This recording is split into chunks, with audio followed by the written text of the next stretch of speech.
Hey everyone!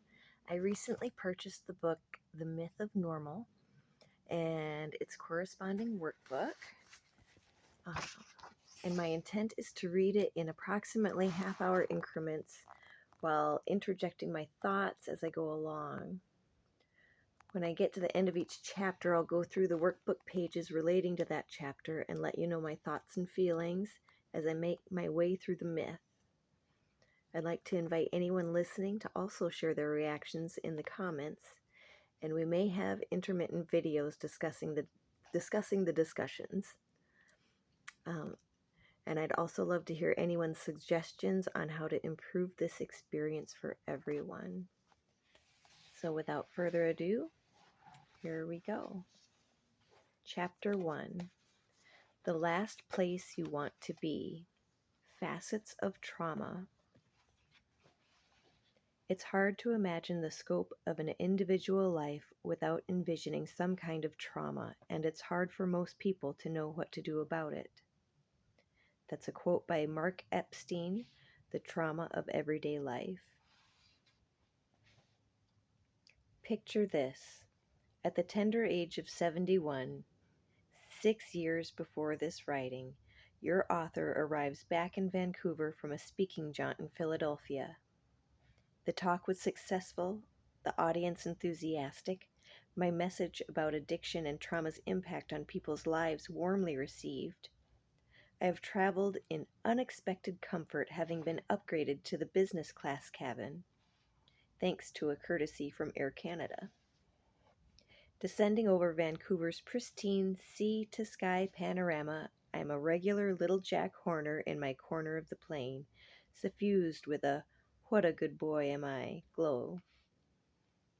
As we touch down and begin to taxi to the gate, the text from my wife, Ray, lights up the tiny screen. "Sorry, I haven't left home yet. Do you still want me to come?" I stiffen, satisfaction displaced by rage. "Never mind," I dictate tersely into the phone. Embittered, I disembark, clear customs, and take a taxi home, all of a 20-minute ride door to door. I trust the reader is already gripping the pages in emphatic outrage at the indignities suffered by your author. Seeing Ray, I growl a hello that is more accusation than greeting, and scarcely look at her. In fact, I barely make eye contact for the next 24 hours. When addressed, I utter little more than a brief, monotone grunt. My gaze is averted, the upper part of my face tense and rigid, and my jaw in a permaclench. What is happening with me? Is this the response of a mature adult in his 8th decade? Only superficially. At times like this, there is a very little grown-up Gabor in the mix. Most of me is in the grips of the distant past, near the beginnings of my life. This kind of psycho-emotional time warp, preventing me from inhabiting the present moment, is one of the imprints of trauma, an underlying theme for many people in this culture. In fact, it's so deeply underlying that many of us don't know it's there. The meaning of the word trauma in its Greek origin is wound. Whether we realize it or not, it is our woundedness, or how we cope with it, that dictates much of our behavior, shapes our social habits, and informs our ways of thinking about the world. It can even determine whether or not we are capable of rational thought at all in matters in the greatest importance to our lives. For many of us, it rears its head in our closest partnerships, causing all kinds of relational mischief. It was in 1889 that the pioneering French psychologist Pierre Janet first depicted traumatic memory as being held in automatic actions and reactions, sensations and attitudes, replayed and reenacted in visceral sensations.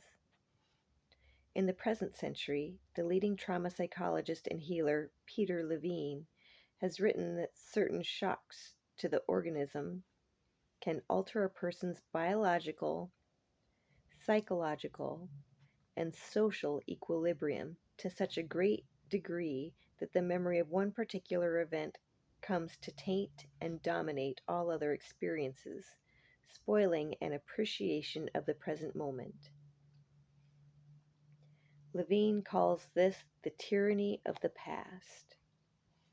In my case, the template for my hostility to Ray's message is to be found in the diary my mother kept, in a nearly illegible scrawl and only intermittently during my first years in wartime and post-World War II Budapest.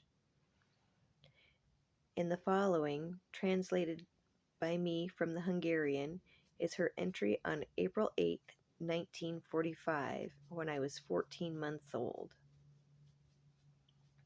My dear little man, only after many long months do I take in hand again the pen, so that I may briefly sketch for you the unspeakable horrors of those times, the details of which I do not wish you to know.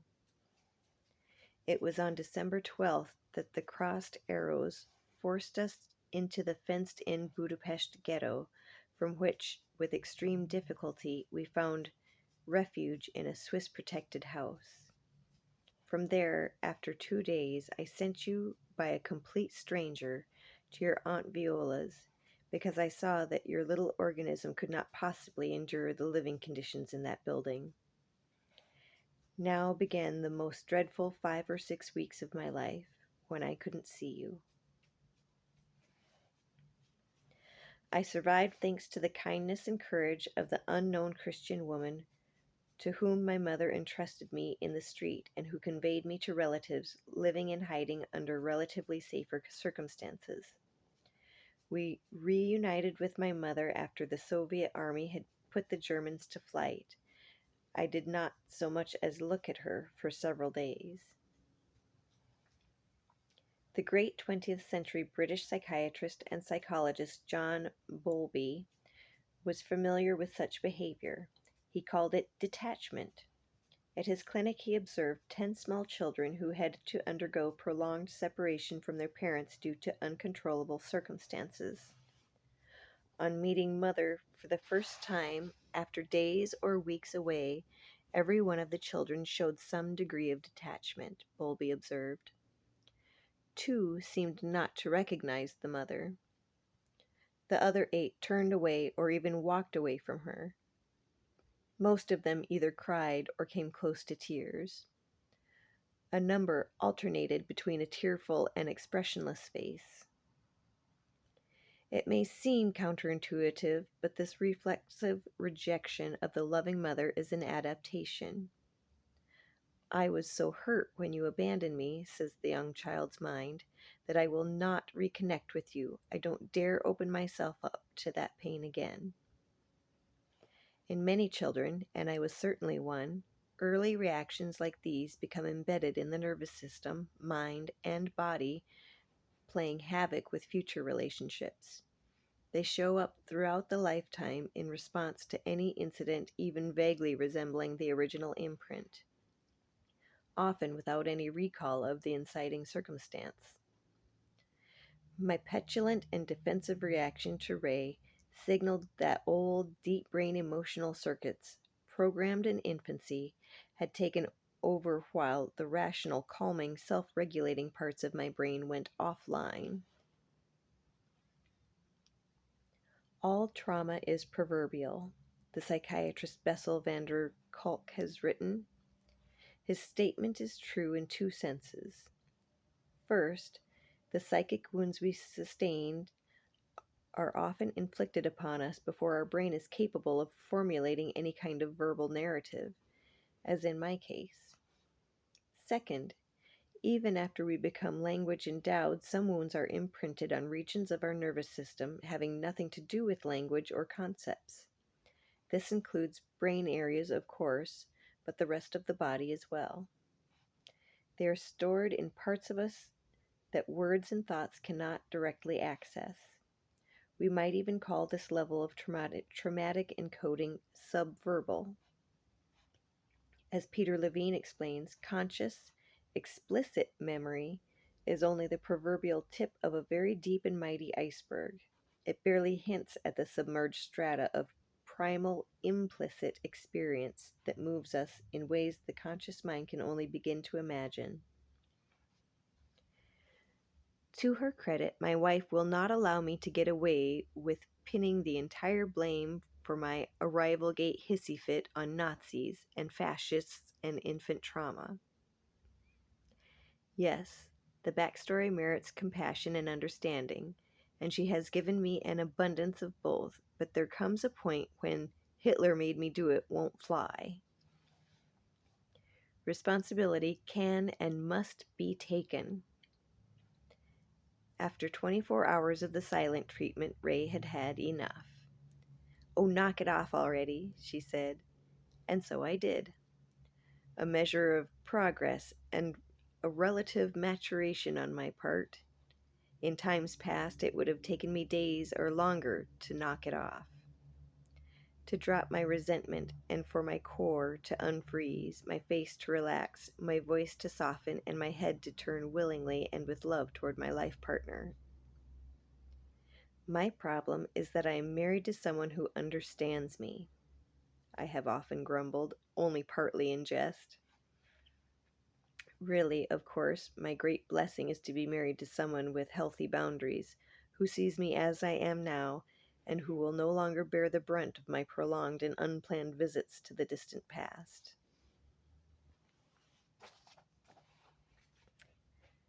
It's a new section here. What trauma is and what it does. Trauma's imprint is more endemic than we realize. That may seem a puzzling statement, as trauma has become something of a catchword in our society. To boot, the word has taken on a number of colloquial valences that confuse and dilute its meaning.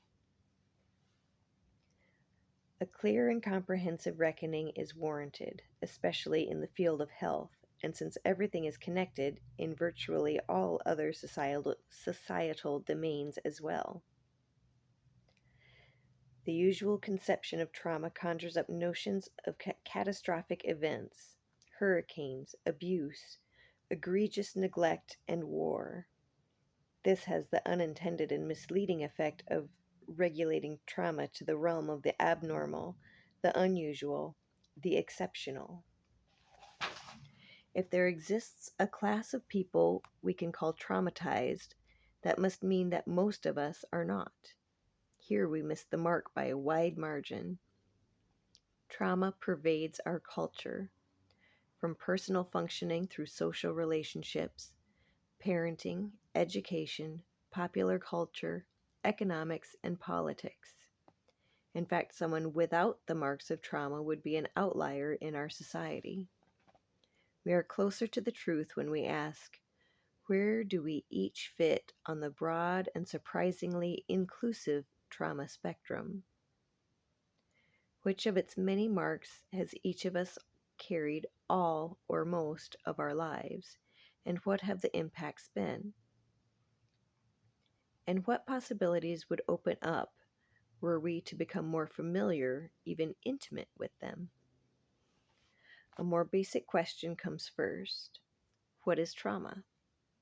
As I use the word, trauma is an inner injury, a lasting rupture or split within the self due to difficult or hurtful events. By this definition, trauma is primarily what happens within someone as a result of the difficult or hurtful events that befell them. It is not the events themselves. Trauma is not what happens to you, but what happens inside you, is how I formulate it. I think that bears repeating. Trauma is not what happens to you, but what happens inside you. Think of a car accident where someone sustains a concussion. The accident is what happened. The injury is what lasts. Likewise, trauma is a psychic injury lodged in our nervous system, mind, and body, lasting long past the originating incidents. triggerable at any moment. It's a constellation of hardships composed of the wound itself and the residual burdens that our woundedness imposes on our bodies and souls, the unresolved emotions they visit upon us, the coping dynamics they dictate, the tragic or melodramatic or neurotic scripts we unwittingly but inexorably live out, and not least, the toll these take on our bodies. When a wound doesn't mend on its own, one of two things will happen. It can either remain raw or, more commonly, be replaced by a thick layer of scar tissue. As an open sore, it is an ongoing source of pain and a place where we can be hurt over and over again by even the slightest stimulus. It compels us to be ever vigilant, always nursing our wounds, as it were, and leave us limited in our capacity to move flexibly and act confidently lest we be harmed again. The scar is preferable, providing protection and holding tissues together, but it has its drawbacks. It is tight, hard, inflexible, unable to grow, a zone of numbness. The original healthy, alive flesh is not regenerated. Raw wound or scar, unresolved trauma is a constriction of the self, both physical and psychological. It constrains our inborn capacities and generates an enduring distortion of our view of the world and of other people. Trauma, until we work it through, keeps us stuck in the past, robbing us of the present moment's riches, limiting who we can be. By impelling us to suppress hurt and unwanted parts of the psyche, it fragments the self. Until seen and acknowledged, it is also a barrier to growth. In many cases, as in mine, it blights a person's sense of worth, poisons relationships, and undermines appreciation for life itself. Early in childhood, it may even interfere with healthy brain development. And as we will witness, trauma is an antecedent and a contributor to illness of all kinds through the lifespan. I'm going to say that one again too. Trauma is an antecedent and a contributor to illness of all kinds throughout the lifespan. Taken together, these impacts constitute a major and foundational impediment to flourish for many, many people. To quote Peter Levine once more, trauma is perhaps the most avoided, ignored, belittled, denied, misunderstood, and untreated cause of human suffering. Next section, 2 types of trauma. Before we go on, let's distinguish 2 forms of trauma. The first, the sense in which clinicians and teachers like Levine and van der Kolk usually employ the word, involve automatic responses and mind-body adaptations to specific, identifiable, hurtful, and overwhelming events, whether in childhood or later. As my medical work taught me, and as research has amply shown, painful things happen to many children, from outright abuse or severe neglect in the family of origin to the poverty or racism or oppression that are daily features of many societies. The consequences can be terrible. Far more common than usually acknowledged, such traumas give rise to multiple symptoms and syndromes and to conditions diagnosed as pathology, physical or mental, a linkage that remains almost invisible to the eyes of mainstream medicine and psychiatry, except in specific diseases like post-traumatic stress disorder. This kind of injury has been called by some capital T trauma. It underlies much of what gets labeled as mental illness. It also creates a predisposition to physical illness by driving inflammation, elevating physiological stress, and impairing the healthy function of genes, among many other mechanisms. To sum up, then, capital T trauma occurs when things happen to vulnerable people that should not have happened, as, for example, a child being abused, or violence in the family, or a rancorous divorce, or the loss of a parent. All these are among the criteria for childhood affliction in the well-known Adverse Childhood Experiences ACE studies.